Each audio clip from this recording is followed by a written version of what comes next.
का फिर स्वागत है। आप देख रहे हैं इंडिया 24/7। मैं हूं रघु शर्मा और आज हम एक विशेष अतिथि हैं हमारे साथ में, रितेश्वर जी महाराज।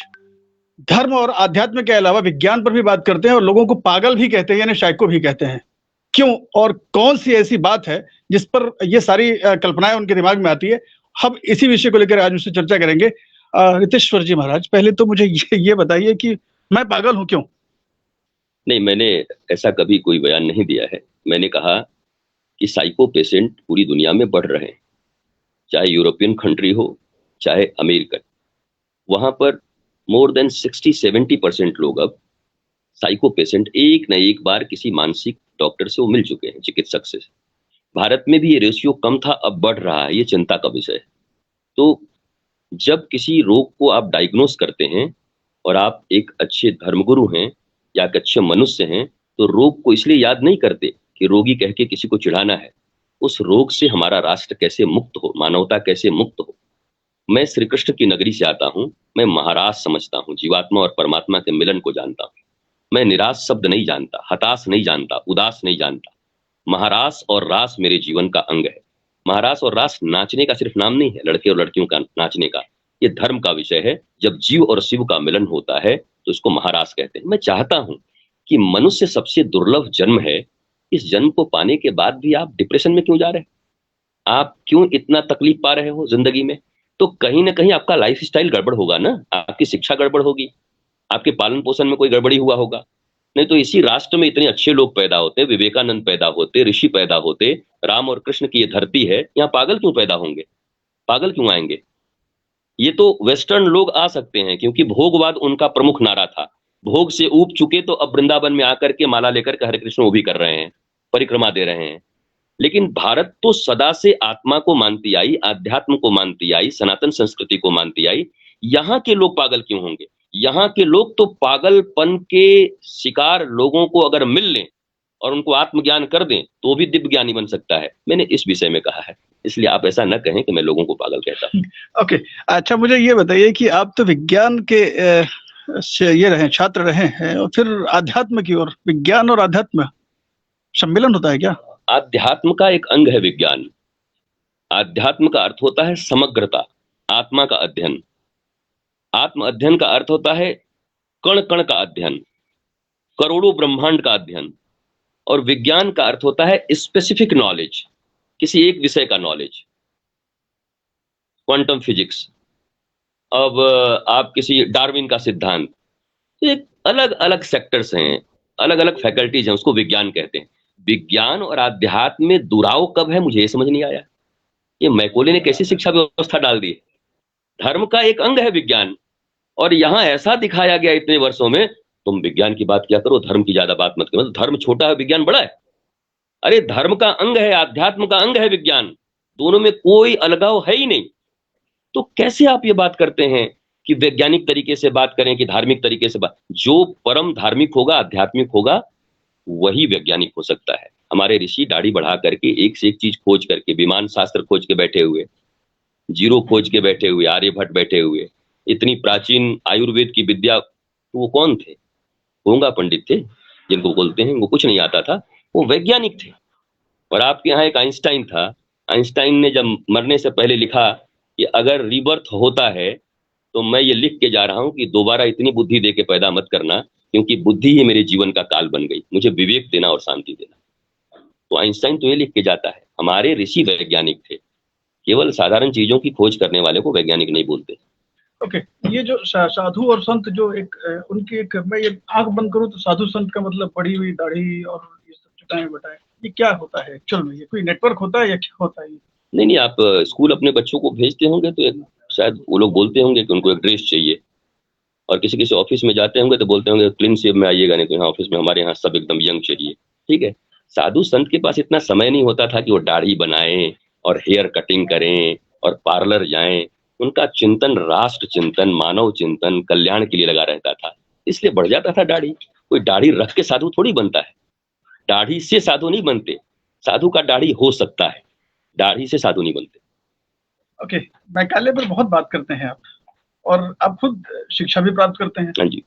ये कैसा मैंने शिक्षा प्राप्त किया है मैकॉले का, पर पैरेलली अपने गुरु की आध्यात्मिक शिक्षा भी प्राप्त की है। मैं वही राष्ट्र को कह रहा हूँ, जीविका की विद्या और जीवन की विद्या दोनों प्राप्त करें रेलवे की पटरी की तरह, तो रेल सही गति से जाएगी। लेकिन केवल मैकॉले की शिक्षा में रहेंगे तो वही साइको, जो मैं कहता हूँ, साइको हो जाएंगे और तकलीफ होगी। ओके, एक अहम बात मैं आपसे पूछता हूँ कि हिंदू राष्ट्र की कल्पना यदि धीरेन्द्र शास्त्री करते हैं और कहते हैं एक अंतिम लाइन कि संत समाज यदि मेरे साथ होगा तो हिंदू राष्ट्र की कल्पना की जा सकती है। भारत ऑलरेडी हिंदू राष्ट्र है और पंथ निरपेक्ष देश है। देश पंथ निरपेक्ष है और राष्ट्र के तौर पर हिंदू है। सुप्रीम कोर्ट ने माना है कि हिंदुत्व यहाँ की जीवन पद्धति है। संविधान में दिए गए प्रिंसिपल डायरेक्टरी में जितनी भी चीजें हैं उसको लागू कर दिया जाए तो ऑलरेडी ये हिंदू राष्ट्र। उत्तर प्रदेश के मुख्यमंत्री कहते हैं सनातन धर्म राष्ट्र धर्म हो जाए। सनातन धर्म पूरा वैश्विक धर्म है तो राष्ट्र धर्म क्यों नहीं होगा? राष्ट्र का धर्म ही है। सनातन मतलब जो पहले भी था, आज भी है और कल भी रहेगा। उत्तर प्रदेश के मुख्यमंत्री ने बिल्कुल सत्य कहा है, और केवल उत्तर प्रदेश के मुख्यमंत्री हैं और किसी पार्टी से हैं, इसलिए उनकी बातों को बहुत ज्यादा काटा न जाए। उन्होंने राइट बात कही है, सनातन राष्ट्र है हमारा और हमारे देश का धर्म सनातन ही है। ये तो सुप्रीम कोर्ट कह दी, हिंदुत्व जीवन पद्धति है, वही धर्म।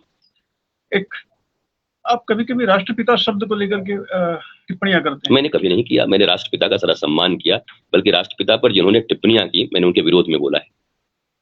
अच्छा, एक और बात है कि एक तरफ योगी जी को लेकर के आप कमेंट करते हैं और दूसरा छत्तीसगढ़ में जहां बैठे हैं वो आपके मुख्यमंत्री शिष्य कहलाते हैं। नहीं, देखिए, हमारा मिलन आज के 4 साल पहले श्रीमान भूपेश बघेल जी से हुआ था और मैं शिवरी नारायण में था। शिवरी नारायण हमारे आश्रम में वो आए थे और हमारा 2-3-4 बार उनका आगमन हुआ। कई जगह पर हम साथ भी थे।